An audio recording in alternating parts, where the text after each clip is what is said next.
Well, good morning again.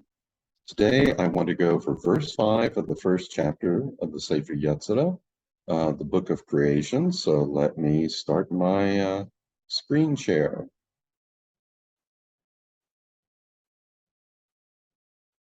Okay, we're good to go.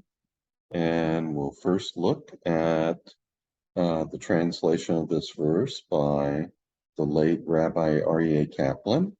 And he translates it as 10 Sefirot of nothingness.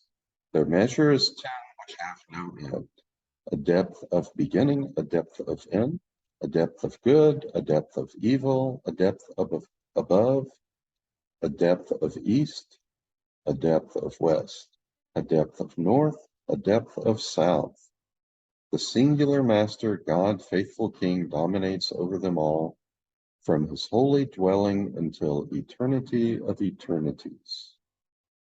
And my translation is similar.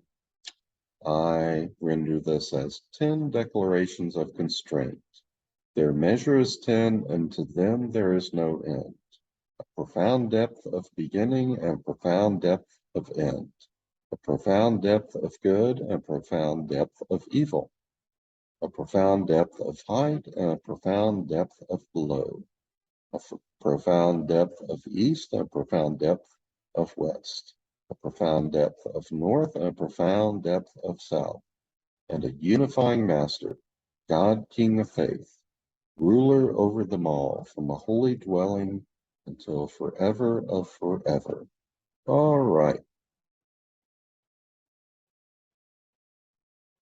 Now, what we're presented with in this passage is a vision of a five-dimensional universe that incorporates three spatial dimensions, one temporal dimension, and one moral dimension. And the number 5 is important in Kabbalistic theory in that we have 5 souls, 5 worlds, in this passage 5 dimensions. Each dimension in turn is characterized by 2 polar opposites, thus resulting in 10 principles, and there is no end to the depths that may be explored along each of the 5 axes. The unifying principle that holds the dimensions together is God. Now recall Ecclesiastes 7:14, part of that verse is usually translated as God made one thing opposite another.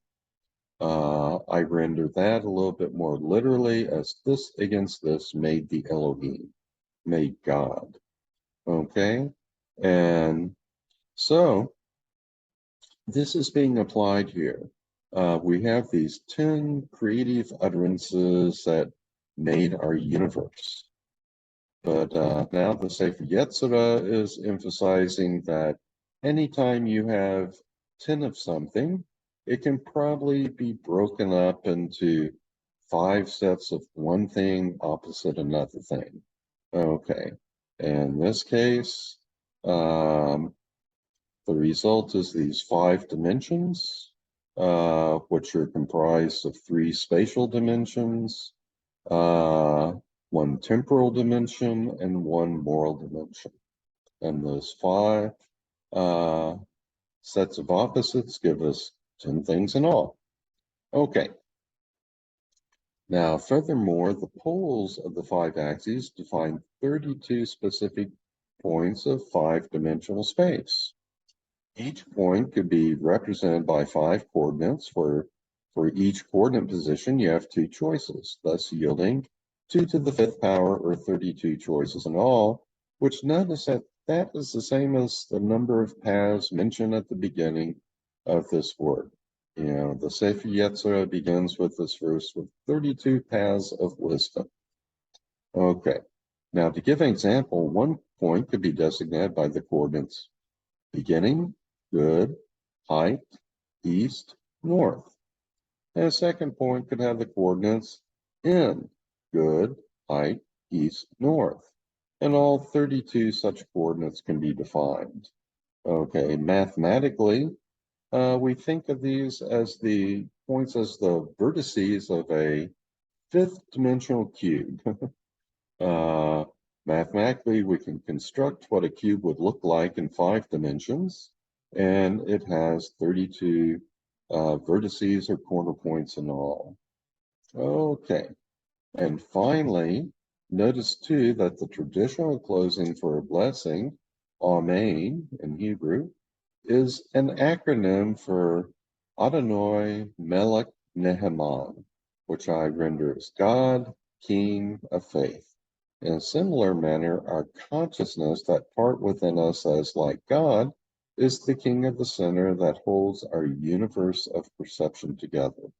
So again, point here is that the part of us which is most like God, the only part of us that we can really call holy is that awareness within us, the I am within us, the conscious existence that gives us life. Okay, that is the part inside of us through which we get a grasp of what God is. Okay, so that becomes our very center, and that is the part that we always want to focus on, whether in meditation or as we go through our daily lives. So always be aware of that I am, that awareness within, which creates, symbols our word for us, and every perception we have disappears back into that awareness. And thus we can use every perception to point us back to the awareness, the I am within us. And that's a part of us which is holy. Okay, well, that's it for this presentation. So let's see, I'll stop sharing my screen. And I'll say goodbye, shalom, and now I'll go ahead and stop the recording. So I'll see you next time.